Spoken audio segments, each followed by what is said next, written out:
La Jornada Zacatecas TV, un espacio de libertad.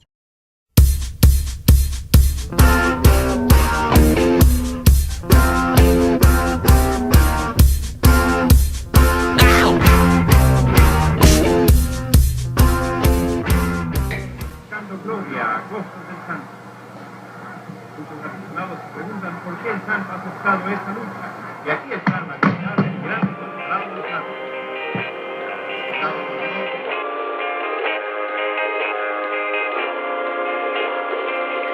Santo llamando a Bluden, Santo llamando a Bluden, contesta Blue, contesta, es urgente, contesta Blue. Hola, ¿qué tal? Bienvenidos a Centos. En esta ocasión nos encontramos en un emblemático lugar de Zacatecas, que es la Farmacia Galénica, a quien le agradecemos mucho que nos haya prestado este espacio.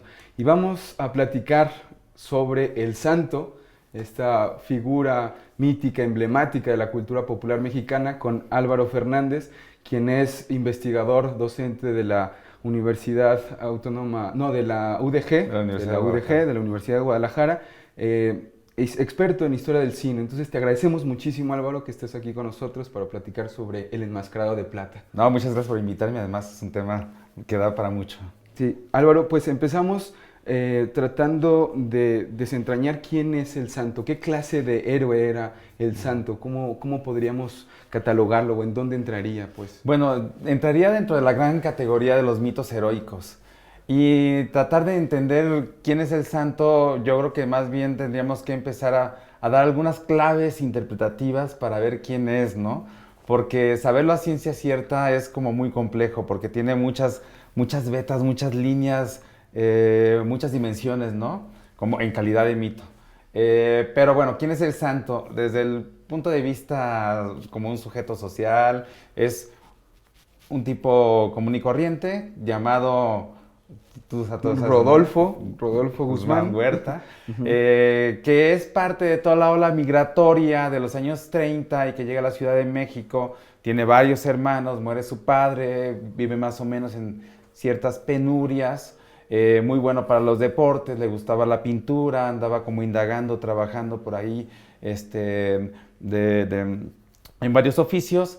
Pero de pronto descubre la lucha libre, ¿no? Y la lucha libre en ese momento pues tiene mucha efervescencia en la sociedad mexicana y tendrá su gran auge desde los años 40 y los años 50 como una especie de época de oro de la lucha libre, y es justamente donde Santo se convierte en un ícono de masas desde la dimensión de la lucha libre. Uh-huh. También es importante pensar contra quién luchaba el santo. O sea, era un héroe en esta dimensión, digamos, clásica, también tenía algo de tragedia, pero ¿contra quién luchaba? Pues, ¿qué clase de enemigos tenía el santo? Pues? Bueno, había como... también era una gama de villanos con los que tenía, porque para que haya un buen héroe o un buen superhéroe, Santo no lo considera un superhéroe, sino un héroe, tiene que haber un gran archivillano, ¿no? Y Santo se enfrenta a todas las leyendas tradicionales sí, del folclore europeo, pero también folclore mexicano, alguna vez contra la Llorona, las momias de Guanajuato, pero también contra las mujeres vampiro, contra Drácula, contra hombres lobo, contra extraterrestres, contra masas amorfas, contra pelucas, contra arañas, pero también contra criminales de carne y hueso como unos gángsters, ¿no? Y eso... digamos que pues había muchas posibilidades de encontrar el mal.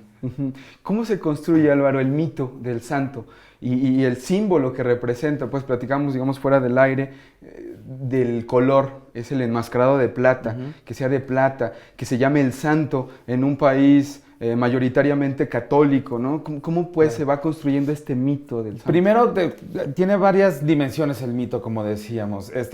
Una puede ser la persona. La persona tenía un carisma especial. Y ahí la diferencia que dicen, bueno, ¿por qué no sobresalió más Blue Demon si era mejor luchador? Tenía mejor cuerpo, pero el carisma que tenía el santo era único. Yo entrevisté a muchas personas que decían, nunca vas a encontrar a alguien que hable mal del santo, ¿no? Y ahí empieza a haber una relación de la persona que se pasa con este carisma al personaje. Por otra parte, era muy celoso de su incógnita. Entonces, mezcla mucho como esa parte del el mito que se crea a través de la persona y del mito del personaje. Pero por otra parte está la lucha libre, donde es un gran luchador, un gran rudo, al principio es técnico y después se pasa a ser rudo y masacraba a sus adversarios después de ponerse a rezar más de una vez en el la ring, esquina, ¿verdad? en la esquina, y lo dejaba minutos después, ya estaba ensangrentado en la lona del adversario.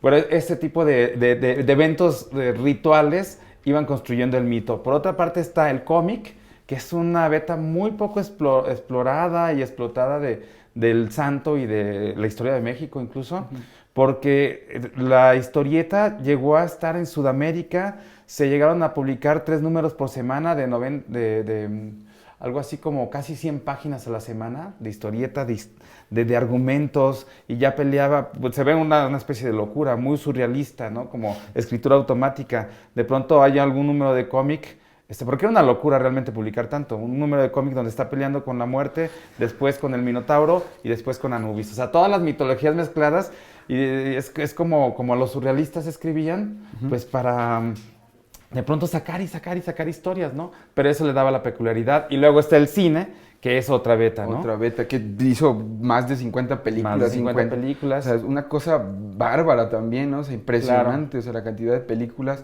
que ya estaremos ahorita abordando en unos minutitos. Pero antes, también esto, Álvaro, de La Plata, pues. Sí, entonces, en todas estas líneas del mito, en todas estas dimensiones, se iban congregando una carga simbólica.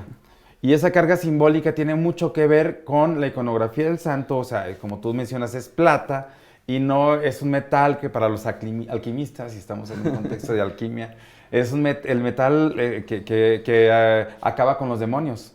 O sea, desde el punto de vista católico y desde el punto de vista religioso, mágico, místico, se llama el santo y no se llama el demonio azul, lo cual, como mencionabas también, en un contexto de una sociedad tremendamente católica y con una carga ideológica muy fuerte católica que tenía el santo, pues proyecta ese tipo de simbología religiosa, y con estos eventos rituales al interior del relato podemos ver, como en la lucha libre, el exterior del relato que él rezaba, él encontraba muchas claves atrás del cuadro de la Virgen de Guadalupe. Él, en el primer número de historieta, en la contraportada, le está rezando a la Virgen de Guadalupe. Entonces, eso hacía como mucho, se enganchaba demasiado a la ideología del mexicano. Y por otra parte, Santo tenía esa carga simbólica de un héroe netamente moderno. Es decir, abanderaba la modernidad en México del Miguel Alemán, de Ávila Camacho, bueno, no, más bien Miguel Alemán y los presidentes subsecuentes, donde querían proyectar a México en el plano internacional como un país de primer mundo. Entonces, industrialmente tenían una economía muy activa, la clase media crece. Hay muchos factores sociales que van siendo el caldo de cultivo para que crezca este héroe y tenga esa carga simbólica. Por una parte, la carga religiosa de viejas tradiciones que él iba representando, y por otra parte la carga de nuevas tradiciones de la modernidad que estaba mezclando en una imagen simbólica que era él como héroe. Entonces eso era lo que se lo convertía en el mito de santo. Sí, y lo vemos en las películas con el propio Alejandro Ortega, que platicábamos, que fue casi como un Julio Verne, precursor de los smartwatch, que estaban ya hablándose a través del reloj, con unas computadoras en ese entonces que parecían muy sofisticadas, muy extrañas, claro. ¿No? O sea, tenían justo eso, que también es muy surrealista, parece de expresionismo alemán de repente, sí. Muy interesantes, pues. Pero también, ahondando un poquito más en este asunto del contexto nacional en el que se desenvuelve el santo, ¿cómo estaba este tejido, este urdimbre social, como para que el santo pues, se catapultara a ser justo ese ícono de masas? Pero importante, es popular. Es un héroe popular. No, definitivamente, porque es un sector popular urbano. O sea, y urbano me refiero con lo que mencionaba, estas olas migratorias que vinieron. Él venía de Hidalgo, como muchos otros venían a la capital, y donde el luchador se convierte en un nuevo sujeto social que tiene aspiraciones a ser clase media, pero que él viene de barrio. Entonces, por una parte, todo este sector popular urbano se veía proyectado en esa imagen simbólica porque se convertía en un héroe deportivo, en un mito deportivo, que después sería un mito del imaginario cinematográfico y de la historieta. Pero principalmente encarnaba esa serie de aspiraciones, deseos y a la vez temores de cierto sector popular urbano, pero que se codiaba o creaba un puente con otro tipo de clase social. Era un héroe que en calidad de Star System, pues estaba al lado a lo mejor alguna vez de Pedro Infante, por supuesto que al lado de las más guapas, de Velázquez, las mujeres más guapas de los años 60, ¿no? Que eran las mujeres vampiro y las marcianas y bueno, que siempre andaban casi en traje de baño y bueno, tiene que ver con la corporalidad de la época, el imaginario y con lo que este sector popular urbano proyectaba, ¿no? Sí, otro punto importante dentro del símbolo del santo es que es enmascarado.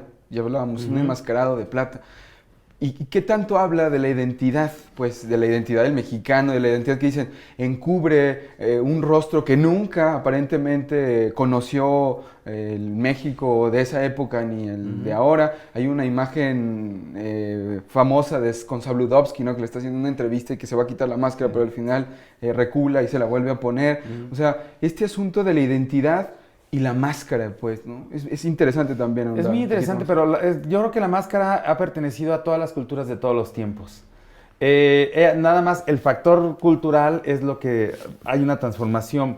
Sin embargo, como se ha dicho, la máscara oculta, pero a la vez representa, ¿no? Ajá. Y lo que está representando aquí son justamente esa incógnita donde, ya es un cliché casi decirlo, todos podemos ser santo, ¿no? Como todos podemos ser Marcos. O sea, porque la máscara realmente nos permite enmascararnos y poder ser otra persona que no podemos ser en la vida real, ¿no? Posiblemente. Y bueno, un factor elemental para entender, otra clave para entender el santo, el mito del santo, es que él logra romper esta división entre la fantasía y la realidad. Porque es un héroe real, a la vez que lo ves luchando en el ring el domingo, pero que está entre semana luchando contra mujeres vampiro y marcianos y masas amorfas, ¿no? Monstruos, etc. Entonces, mucha gente del extranjero pensaba que era un héroe como Superman imaginario, ¿no? Y cuando se enteraban que luchaba realmente el domingo, el sábado y que se presentaba en la arena, no lo podían creer. O sea, realmente era un ser peculiar dentro de la mitología heroica. Sí, eso también es interesante ya plantearlo con el tiempo recortado que tenemos, pero en el cine, pues la recepción que tenía en México y después como brinca estas fronteras nacionales y se vuelve un cine de culto, pero también un cine que no lo sé cómo catalogan exactamente, pero surrealista, absurdo. O sea, lo que platicamos hace rato, que hay una frase de Villoro que dice que si las películas del Santo hubieran sido intencionales, rivalizarían con Buñuel, con las tramas de Buñuel. Y dices, peleando con una peluca, por ejemplo, ¿no? Sí, la gran diferencia sería que Buñuel era un hombre de ideas y los directores y cineastas que giraban alrededor del santo eran hombres de ocurrencias. Pero lo que podemos ver es que Santo también se convierte en un mito moderno porque está confeccionado por los medios masivos de comunicación y eso es lo que tenemos que tener muy en cuenta. Los mitólogos van a decir, no es un mito porque los mitos hablan de una cultura desde las entrañas y la profundidad, pero bueno, Santo también a su manera, ¿no? Porque es un contexto moderno de los años 50, la modernidad de México de determinada época. Y en las películas, el cine de luchadores comienza en 1952, pero es hasta los años 60 donde se convierte realmente en yo no le llamaría género, sino en un macrogénero, que logra congregar varios géneros y hacer un híbrido muy interesante. Entonces tiene mucha fuerza porque también hay una ola de lo fantástico a mediados de los años 60. Y nosotros podemos ver cuáles son los villanos que van cambiando. Y si empieza con gángsters y espionaje, etcétera, etcétera, después va a haber una muy densa ola de seres de ultratumba. Y después, gracias al James Bond, va a volver otra vez al espionaje, más bien al espionaje internacional, y va a ser un héroe más a la James Bond. ¿Por qué también? Porque pues, el público quizá estaba ya en otra etapa, yo digo, ya era más un público adolescente calenturiento, y antes era un público más infantil, hablando como metafóricamente, Y Santo ya empieza a transformarse también y a tener relaciones con chicas. Ya cuando es a color, cuando es más a la James Bond, pero antes tenía no en todas las películas, pero en la mayoría, un código moral muy férreo, ¿no? Eso es interesante también, y que había pues que se genera una controversia, un ruido con estas películas que si no son pornos, sí tenían ya aspectos más eróticos o, por decirlo de alguna manera, están más descocadas, pues, las mujeres vampiro. Sí. Entonces estaba también esa figura del santo, digamos, impasible, que no se perturbaba, imperturbable con las mujeres, y estaba este lado B, que era también ya para otro tipo de públicos, sí, y que en México no se recibió bien, ¿no? Bueno, lo se hablaba como... de las dobles versiones. Una cosa fue el santo que se pasó a la James Bond, y la otra es las dobles versiones, que son películas con las mujeres desnudas, que era para público extranjero, pero que muchos decían que no existían esas películas, que nada más las habían filmado algunas escenas, pero las guardaron y nunca las montaron, pero no, o sea, sí existieron. Nos dimos cuenta hace 3 a 4 años que sí existían las películas, y creo que, por ejemplo, en toda la historia del cine mexicano, la de Santo ha sido la película que más años ha durado censurada, y es El vampiro y el sexo. Desde el 1968 hasta 2012, 13, no sé. Ya no nos da mucho tiempo para platicar de la carga incluso ideológica. Había científicos, pero había científicos que eran alemanes, platicábamos, rusos. O sea, claro que era como una especie de cola de la cometa de la Guerra Fría, nuestra pequeña Guerra Fría, que también estaba cargada de ideología, pues, ¿no? Pero se nos termina el tiempo, Álvaro, y me gustaría, pues, que invitaras a quienes nos estén viendo a que vean alguna de las películas que tú consideras entrañables o favoritas para ti, ¿no? Bueno, ¿Y por qué? Así. Yo los invitaría a ver Santo contra las mujeres vampiro, que es la película que en el Festival de San Sebastián en España le valió una mención, y desde entonces le llaman surrealista a su cine, ¿no? No ganó ningún premio ni nada, pero les pareció muy curioso. Esa película es muy buena, desde el punto de vista de las películas de luchadores es buena. Otra, Misión Suicida, que estuvo en coproducción con España, más a la James Bond. Y otra que sí es un desquicio total, en la que pelea contra las pelucas, se llama Profanadores de Tumbas. Bueno, esas 3 películas. Álvaro, te agradecemos muchísimo que hayas estado aquí con nosotros. También agradecemos mucho a la Farmacia Galénica y también a ustedes por seguirnos en esta emisión más de Acentos. Hasta la próxima.